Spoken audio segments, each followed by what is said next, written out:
ED ने कांग्रेस के national Herald अखबार और एसोसिएट जर्नल लिमिटेड से जुड़े मनी लॉन्ड्रिंग के केस में पहली चार्जशीट दाखिल कर दी है और इसमें सोनिया गांधी, राहुल गांधी, सैम पित्रोदा और सुमन दुबे के नाम भी शामिल हैं। और इस खबर के बाद अब सियासी माहौल गरमाने लगा है।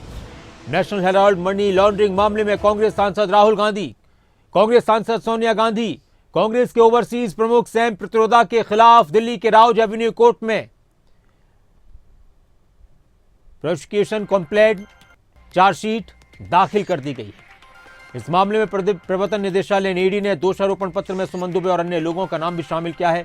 चार्जशीट पर संज्ञान लेने की सुनवाई 25 अप्रैल तय की गई है। इस मामले में ईडी पहले ही 64 करोड़ रुपए से अधिक की संपत्ति जब्त कर चुकी है। नेशनल हेराल्ड केस की अगर बात की जाए, national Herald money laundering case काफी सुर्खियों में देश में रहा है और इस पर अक्सर राजनीतिक माहौल गर्माता रहा है।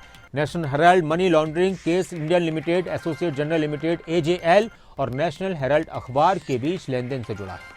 आरोप यह है कि कांग्रेस के वरिष्ठ नेताओं ने पार्टी के फंड्स का दुरुपयोग किया और एजेएल की संपत्ति को अपनी निजी नियंत्रण वाली कंपनी यंग इंडियन में ट्रांसफर करवा लिया।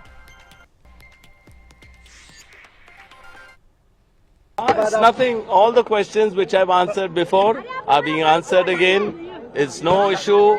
I had nothing to hide. Everything was answered. Everything will be answered again.